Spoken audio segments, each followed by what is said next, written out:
I'm so delighted to be here today to share our experience.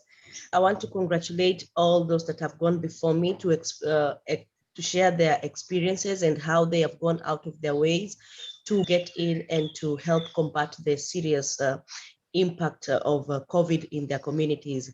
We have been lucky in Tanzania. The situation has not been as bad, but again, the world is now a global village, and majorly Tanzania is experiencing severe economic impact of the pandemic. Expatriates have had to leave, and these expatriates had a lot of maybe non-government organizations and projects that were helping to employ a bigger majority of the society. And the lockdown in other regions, border closures, these have all led to businesses and jobs suffering. So a lot of our communities right now, many people are really behind in their income, and families and individuals are suffering all alike. And people are forced to give up on certain things which are seen as maybe a luxury, or something that can be given up for the larger need of the household. So most of the women's needs have had to be given up so that the family continues to get food, which they really need to survive. And of the women's needs that have to be given up, one of them has been the menstrual needs for the girls. So you find that girls who at least their families could strive to help them get maybe sanitary towels just for school, just a pack which maybe they could use during the day as they go to school, then that one has girls go back to even worse than they were before. So you see how mothers and families are really now sacrificing the menstrual needs for girls for the food of the family, just to get that everybody at least has eaten. Okay, maybe they have pens and books to write in class, but then the menstrual needs for girls are not taken care of. So it is during this pandemic that for us, we have decided to continue producing, and getting all the means that can help us do our production and help these girls sustain their school attendance at all times.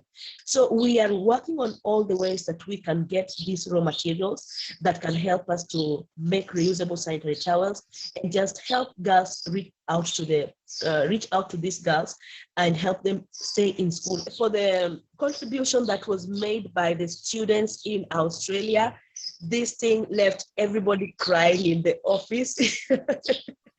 Yes, I shared this with Joe, and every time I remember it, my tears just keep on welling up in my eyes because of the response that everybody responded,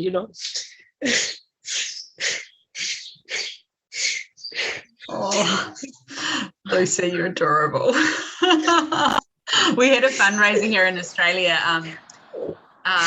for Lucy, and some students did a presentation at a business networking group, and they raised like 5,000 Australian dollars for Lucy in like a few days, and the incredible work that she's doing. Oh, Lucy, I want to reach through and give you a big giant hug. You're awesome.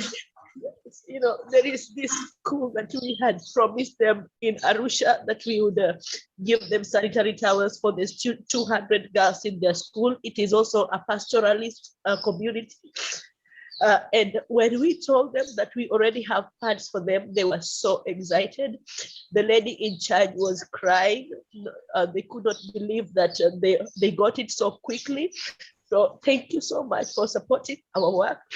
This is so great for us. Girls have been, suffering a lot for just a simple biological process, and just to help them get in school and to be able to compete in this world of today.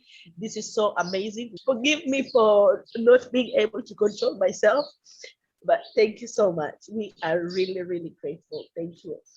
Oh, thank you, Lucy. I've got tears in my eyes as well now.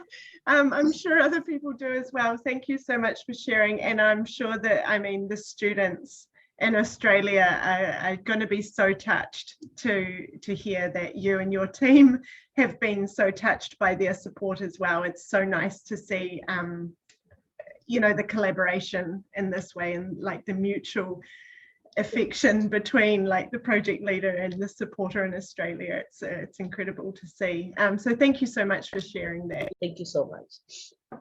Thank you, Lucy.